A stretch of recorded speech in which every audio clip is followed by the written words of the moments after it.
Caríssimos irmãos e irmãs, a Sagrada Escritura, quando nós lemos as Sagradas Escrituras, nós temos vários sentidos possíveis. Tem o sentido literal, sentido espiritual, sentido mistagógico, sentido anagógico, vários sentidos a partir dos quais podemos ler a Sagrada Escritura. No Evangelho de hoje, nós vemos que Jesus, ele faz uma aplicação, ele usa uma metáfora num sentido espiritual e os apóstolos entendem no sentido literal, material. E sempre quando os apóstolos entendem de uma maneira errada aquilo que Jesus havia falado, Jesus explica, diz: olha, não é assim, vocês entenderam errado. Então hoje nós vemos, Jesus diz, Evangelho de São Marcos, capítulo 8, versículo 14, versículo 15, prestai atenção e tomai cuidado com o fermento dos fariseus e com o fermento de Herodes. Jesus falou isso e eles entenderam no sentido literal, isto é, está faltando fermento, está faltando pão.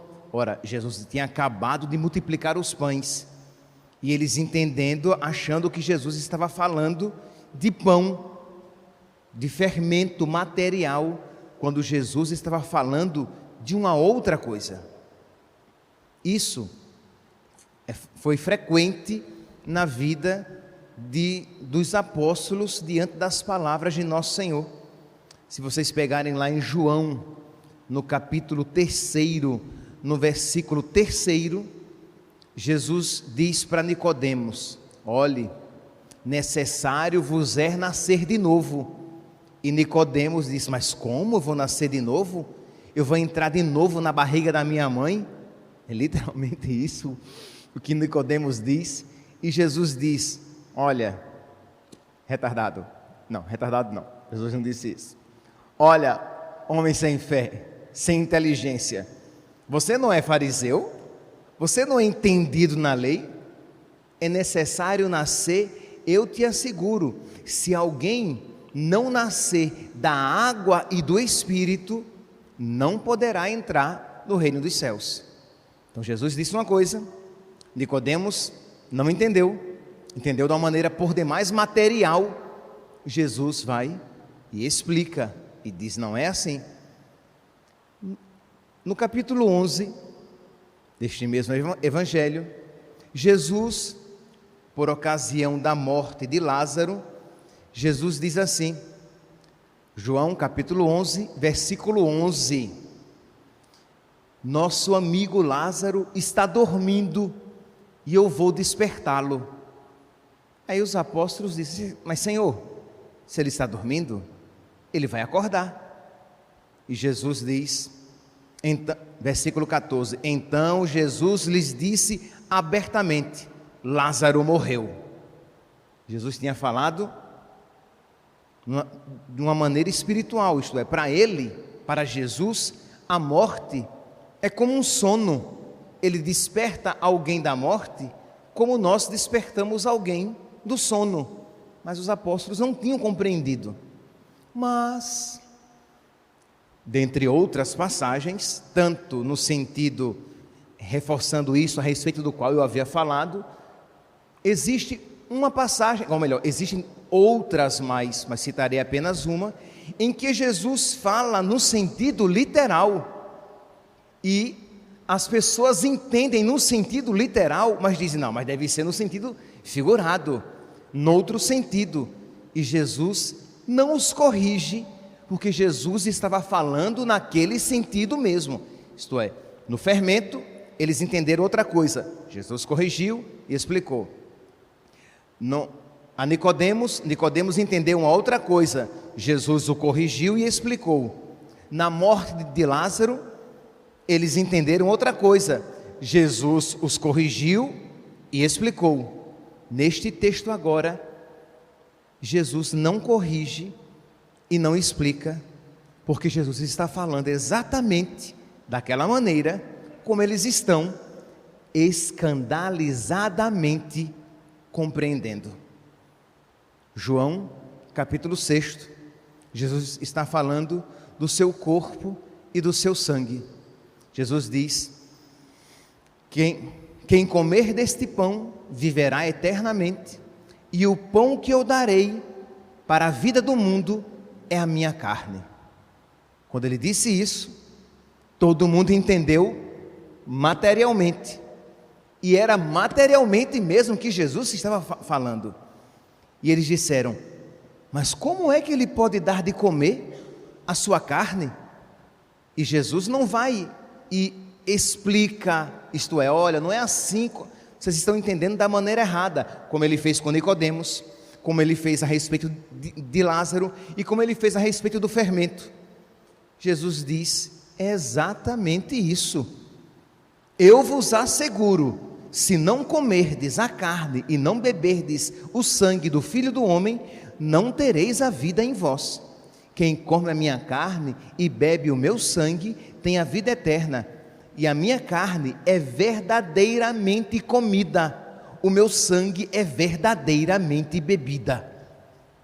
Então, aqui é apenas um apêndice para mostrar que aquela explicação que às vezes aqueles que não creem na Eucaristia dizem: Jesus estava falando de uma maneira figurada a respeito de dar o seu corpo e o seu sangue. Não, nem longe disso, ou melhor, muito longe disso, que quando Jesus falava de maneira figurada e as pessoas não entendiam, ele corrigia e explicava. Pois bem, voltemos então para o nosso texto. Mas a que sentido Jesus se refere? Quando Jesus então, falando com os seus discípulos, Jesus os adverte e diz: olha, prestai atenção e tomai cuidado com o fermento dos fariseus e com o fermento de Herodes. Eles compreendem de uma maneira material e Jesus então os corrige e explica. Qual o sentido então, se não era o pão? Porque Jesus diz: por que discutis sobre a falta de pão? Ainda não entendeis nem compreendeis? Vós tendes o coração endurecido? Tende olhos, não vedes? Tendo ouvidos, não ouvis? Não vos lembrais que eu reparti 5 pães para 5.000 pessoas? E quantos cestos vós recolhestes cheios de pedaços? Então Jesus não estava falando de uma maneira material. Jesus aqui, meus irmãos, falava do fermento do coração dos fariseus e de Herodes, do orgulho, da soberba, da vaidade, do amor ao dinheiro, do desejo de poder.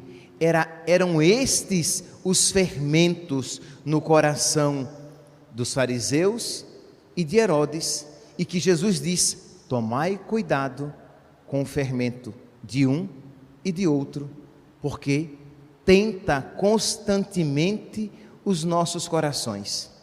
O que movia o coração daqueles homens, dos fariseus e de Herodes, eram a vaidade, o orgulho, o poder, a fama, o dinheiro. Ora, diante desta palavra, nós aplicamos a nós também.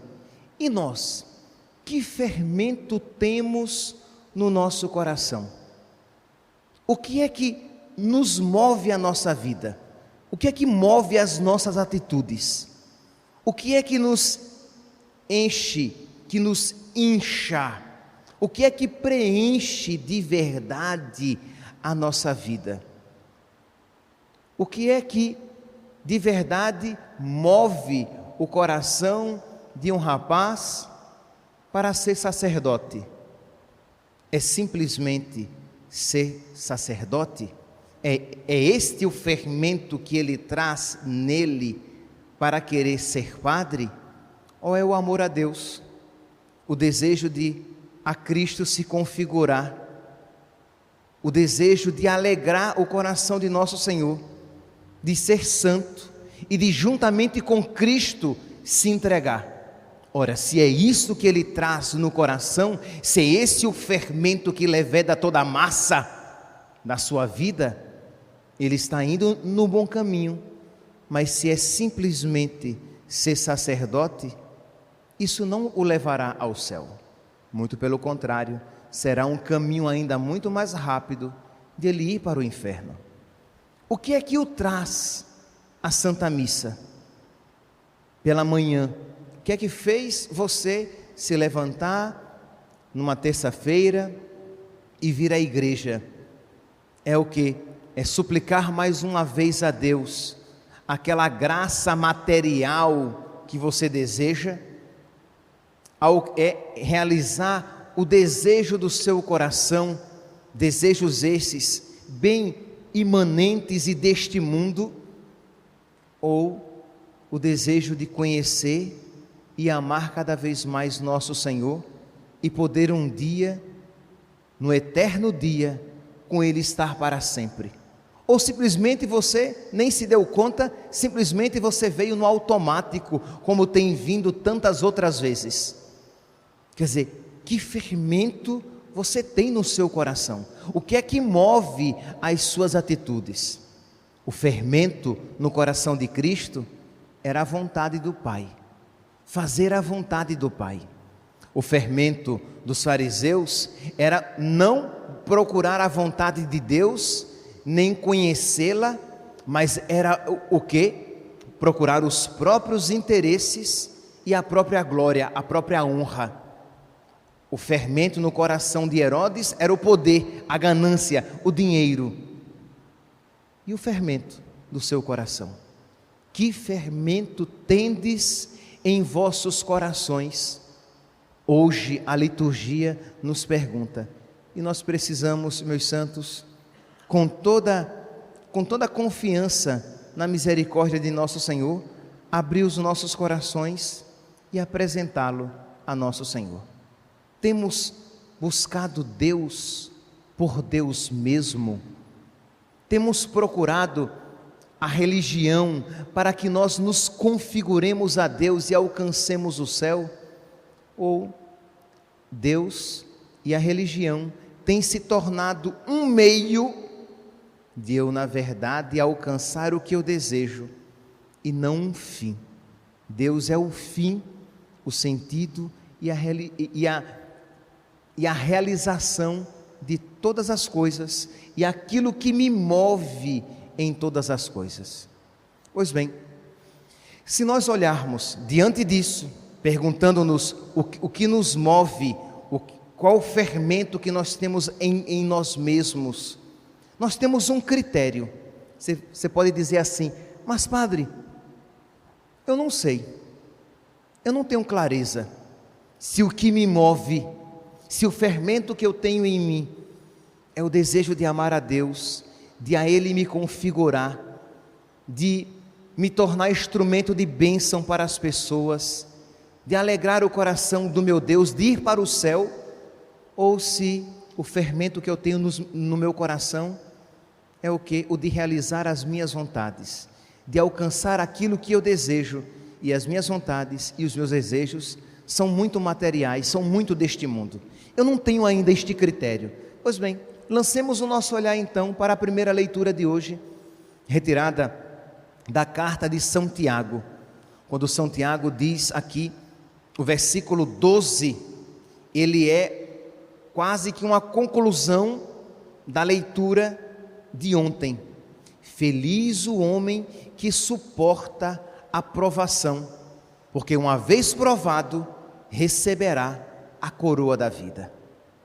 Meus irmãos, quem tem a Cristo como fermento do seu coração, ele suporta, ele passa pela provação e na provação ele se configura a Cristo, e na provação ele aprende a amar mais a Cristo, e na provação ele se torna ainda mais semelhante a Cristo, com o seu coração cheio da sabedoria de Cristo.